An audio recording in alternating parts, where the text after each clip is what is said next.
The debate around possible early access to retirement funds continues. Now, this follows the recently announced fiscal support package measures that government has taken to respond to the impact of the COVID-19 pandemic, as well as the recent unrest in some parts of the country. The move has been met with mixed views, and to further unpack its possible effects, we're now joined by Victor Bucarizza. He's a certified financial planner at GIB Financial Services Limited. Good to have you. Thanks very much, Victor, for being with us. Good morning, Leanne. Thank you so much for having me. So in terms of the current Pension Fund Act, under which conditions can an early withdrawal actually be allowed? So an individual can make a withdrawal when they retire for obvious reasons, but then also in the circumstance where they're retrenched or they resign. Under these circumstances, they're taxed before they can take that money. They're taxed on what's called the withdrawal tax table. So effectively, this is a lifetime cumulative tax. The first 25,000 is tax-free. It's on a sliding scale after that. But as I said, it's a cumulative tax. So if you've taken withdrawals in the past, they do influence and affect the future withdrawals. All right. So there are provisions at this point. But I mean, when we look at the current economic pressures that we have at the moment, and obviously it is very, very difficult for South Africans to adequately save. What are the financial risks of actually tapping into your pension funds at this point in time? Well, there's obviously the risk that one is preventing or reducing their savings for retirement purposes, and that's what these pension funds are built for, to save for retirement. To use the idiom, it's eating the goose that lays eggs. But of course, people are going through financial strain now, and one that's really suffering or very vulnerable doesn't really have the luxury to be thinking potentially decades ahead at retirement when they're suffering at this point in time. And that's the reality. I mean, that speaks to a lot of South Africans, where if you can't put food on the table now, I suppose you're not really worried a bit later on, whereas we should be worried a little bit later on, because it is when you reach that retirement age where you're not as perhaps fit as you are now, where your earning capacity is really down to zero, and that's that point where this little nest egg that you've been saving for is going to have to get through your retirement, and you're tapping into it now. It's going to be eaten away, and then you're in big trouble. But I suppose, as you're saying, it is a big balancing act right now, because I suppose there are positives. So let's look at the positives of tapping into it now. Yeah, indeed. And just to speak to that balancing that Treasury has to figure out, they've expressed quite a few times that they recognize the need for money at this point, but we already, as South Africans, have been in for a number of years in a retirement crisis where individuals are not retiring with sufficient money. And so they have shared that when they table this legislation, they're hoping that it can be tabled in such a way that it can promote preservation, which means you leave your funds untouched as much as possible, but then also to provide an opportunity for individuals to withdraw that are still potentially working. And the positives that can come from that, from early withdrawal, is that obviously one can have a little bit of relief for the strains that they have right now as things happen. It can potentially be enough of an umbrella in a storm that they can protect themselves or kick the can down the road for a number of months until such time that other relief comes through, whether that be in their own right, taking care of themselves, looking for new work, someone else in the family who's potentially lost work regains that work. And it could just be enough of a life jacket to keep these people afloat for the next few months. So let's talk about what is proposed right now, because obviously there are things that still need to happen. I mean, there's a lot of red tape that's involved in all of this to allow it to officially go through, but we have heard the Minister state his intentions that there is a good possibility that this will go ahead. So let's talk about, those restrictions that will be in place. And I believe that, is it an amount of 30,000 that will be tax-free? And you talk to us about what could possibly happen. Sure. So there are effectively two pieces of legislation, or rather two proposals that have been put forward. One from the DA, which is that one cannot withdraw money but can use up to 75% as security against a bank loan that can be used for other purposes. Now, right now, the Pension Funds Act allows for one to use their pension as security, but specifically for the use of a home loan or building of a home. The DA would like to amend that to say, well, you can use this money however you see fit. COSATU has also come forward and said, well, they feel that 75% is potentially a little bit too much, a little bit too aggressive. They would rather suggest something like 30%.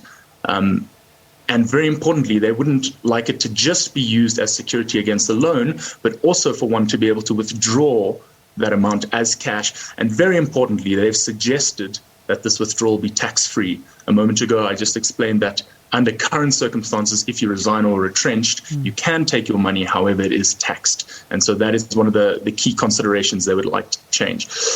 Treasury has expressed support, not for any one of these particular proposals, but they have expressed support, and they have suggested that they would like to get the legislation tabled and get it passed through because people do need the money and people are struggling as it stands. But they're not willing to do it at the sacrifice or the consequence of these individuals' retirement savings being depleted and putting more strain on the fiscus down the road. My question to you is, if this does go through, what would this mean for the economy at large? I mean, should a large portion of people withdraw at the same time? What does that do to the economy? It's very difficult to say, and I think this is one of the things that Treasury is wrestling with, is how many people would really need this and how many people would take advantage of it. So what I mean is there's definitely people that we're trying to look after here, and those people should potentially have this option. But how many opportunists would jump onto that if it's not structured in such a way that prevents so? Treasury has expressed that they are nervous that should a lot of people rush to the door, there would be a liquidity issue. So pension funds would struggle to pay things out. There would also be a little bit of a delay.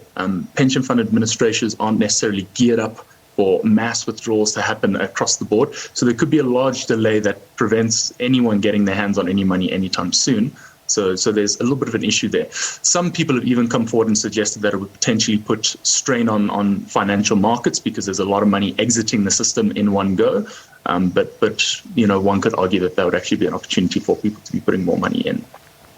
If we look at it in a way, I mean, obviously there will be strict conditions. I think we've spoken to it before, but let's get a little bit more clarity on it. That, if I want to just tap into my pension, because not necessarily that I want to pay off my credit card or pay off my house, but I want to invest in something, will I have to prove what I'm going to be using with that money? Is that the kind of scenario that we're going to see unfolding?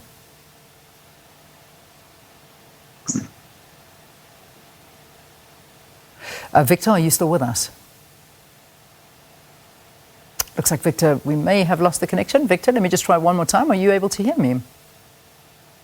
Yes, I'm here. All right, good. I heard that, yes. I think that's another one of the difficult things, and a lot of can hear you perfectly. Can you hear me? Good, you're excellent. Perfect. So our Finance Minister, Tito Mboweni, has expressed that this is one of the complexities that they're looking to deal with here, is how do we ensure that the money that these people are withdrawing or using as a pension-backed loan is being used responsibly. And it's quite difficult to monitor that. So Treasury has very adamantly said that they would like to limit the withdrawal amounts, if it is a withdrawal, to ensure that people aren't just gallivanting and using this money as they see fit. One can look to take the money, and obviously for the relief purposes, that money should be spent on living expenses and that sort of thing. It would be detrimental for individuals to just take this as an opportunity to get their hands on some extra money and spend it on luxury consumption. But there are opportunities if the amendment bill is passed forward, or if there is the opportunity specifically where one can use their pension fund as surety against a loan. This gives a lot of ordinary South Africans who wouldn't really have access to cheap debt or to low interest paying debt. It would give them access to that. They could leverage off of their retirement assets, and they could use this money as they see fit. One could look to start a small business. One can use it for investment purposes, to reinvest into the retirement savings and leverage themselves up. That's a little bit of a sophisticated solution for those individuals. But this is effectively giving a potential opportunity for everyday South Africans to have access to this low-cost money, which has typically been a luxury for those who are purchasing a house. You can obviously get low-cost debt for that, or for the wealthy. So it is potential, in my eyes, to unlock a lot of the innovative spirit within South Africans and giving them the funding to do so at a rate that isn't as expensive as it has been up until now. One could also use these funds to consolidate existing debts. So if someone has a student loan, a personal loan, or a vehicle loan, they could consolidate those together and potentially get a much lower rate that they would be paying because they have the security of the pension backing it. I mean, when we look at the expenses that we're going through right now, I mean, we Sakina and myself were chatting about the cost of everything. We're seeing record fuel prices now when we open our eyes and go to the petrol stations this morning. We've never seen these levels before. Electricity prices are going through the ceiling, and funnily enough, we're paying for electricity that we don't necessarily receive, which is a big problem as well. I mean, an average food basket is costing more than we've ever seen happening. Jobs have been lost. We've got unemployment that South Africa has never seen. We've never seen numbers like this before, and they continue to rise, the unemployment figures. Then we saw what unfolded in the country 3 weeks ago that cost provinces and the country billions and billions of rands. You know, this for me is these are massively worrying signs that perhaps show that the government's hands are tied right now, where they actually have nothing else to turn to but to start digging into people's pension funds. Is that also a worry that they've kind of run out of plans right now? Yeah, it's definitely a potential concern that one should be considering the access of retirement funds, not in a vacuum, but as one of multiple solutions. And in my view, it should be one of the last solutions that one takes advantage of. It's important, I think, that I share, you express the rising unemployment numbers. Now, as I said earlier, someone who resigns or is retrenched can take their pension fund money.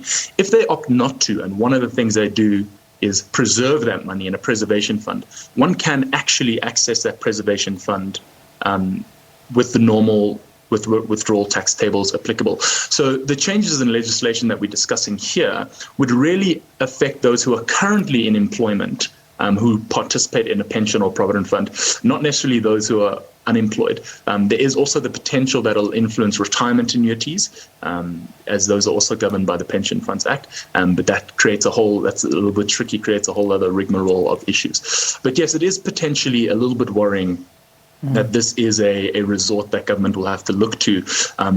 That being said, I will also stress that this is an asset that South Africans own, hopefully South Africans own and have a decent amount of pension fund savings. And any ability to leverage off of that asset or to utilize that asset for constructive reasons should be very well considered. All right. Finally, Victor, as I let you go, just, what are the timeframes on this? I think I heard you mentioning a bit earlier, this is going to take time. It's not something that's going to happen overnight. Indeed, yeah. So the legislation needs to be tabled, and Treasury have said they're hoping to get it done by the end of the year, but it's very difficult. This isn't a new matter. This didn't come about last week. This was months and months in the pipeline. I think that's another consideration is how do they leverage off of the time it takes to put together a well-constructed set of regulations, and how do they really just get money out to the individuals and get money out to people and get relief out there to those who are struggling and vulnerable. I think the easiest route that could be taken is for them to adopt something similar to Kasatu's plan, and maybe even just tax the money anyway, as per the withdrawal tax tables, which is basically they're adding a caveat now that says you can just draw your money in the circumstances of resignation and retrenchment, or whenever you see fit, which should be quite an easy thing to pass through. But if they want to look for a much more complicated solution, which I think as a long-term view is one that they should look at, something where one can use their pension fund as surety against a loan, well, in that case, it will require a little bit more foresight and forethought and potentially push things a little bit further down the road. But they have targeted to say end of the year they're hoping to get the legislation through. All right, Victor, thanks so much for talking to us. Victor Bucarizza is a certified financial planner at GIB Financial Services Limited, talking to us about the possible risks involved in that early withdrawal of one's pension fund. And I've seen a lot of responses to this question of the day, so we'll get some of those responses to you soon. And I hope that a couple of questions, or your questions, were answered during that interview. All right, trending topics.